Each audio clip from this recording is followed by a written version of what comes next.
নমস্কার বন্ধুরা, সবাই কেমন আছো? আশা করি সবাই খুব ভালো আছো। আর আমি খুব ভালো আছি। জন্য তোমরা হয়তো বুঝে গিয়েছো যে আমি কোন কাজটা শিখছি। ফার্স্ট হেয়ার ক্লাসে এই দিদি আমাদের যে হেয়ারটা শিখিয়েছিল সেটা আমি আমার বোনের মাথাতে ট্রাই করছি।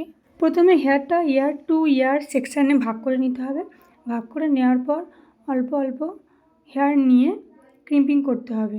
এমনভাবে পুরো হেয়ারটা ক্রিম্পিং করে নিতে হবে।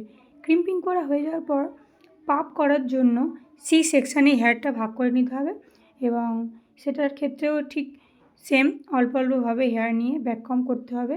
ব্যাককমটা পুরো স্ক্যাল্পে অ্যাটাচ করে দিতে হবে। ব্যাককমটা যতক্ষণ না 4 আঙুল পর্যন্ত হচ্ছে ততক্ষণ পর্যন্ত ব্যাককমটা করতে হবে। এরকমভাবে অল্প অল্পভাবে হেয়ার নিয়ে ব্যাককম করতে করতে পুরো পাপটা কমপ্লিট করতে হবে। পুরো পাপটা কমপ্লিট করার পর সেমভাবে পাবের মতো ব্যাককম করে করে সাইড পাপটা করতে হবে।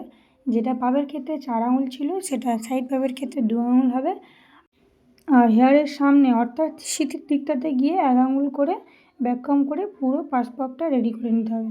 রেডি করে নেওয়ার পরে পিছনে যে এক্সট্রা হেয়ারটা ছিল সেই হেয়ারটা বাঁধার জন্য সাইড ক্লিপের দুই দিক দিয়ে একটা চামগাড়া দিয়ে দিতে হবে এবং সেই চামগাড়া দিয়ে পুরো হেয়ারটা বেঁধে নিতে হবে। খোপা করার জন্য বান গাটার দিয়ে পুরো হেয়ারটা অ্যাটাচ করতে হবে। অ্যাটাচ করার পরে এখানে অল্প অল্প চুল নিয়ে বিনুনির আকারে খোপাটা সেট করতে হবে। কেমনভাবে আমি পুরো হেয়ারটা রেডি করেছি সেটা আমার বোন মাথা ঘুরিয়ে ঘুরিয়ে দেখাচ্ছিল। কেমন হয়েছে তোমরা অবশ্যই কমেন্ট করে জানাবে আমাকে।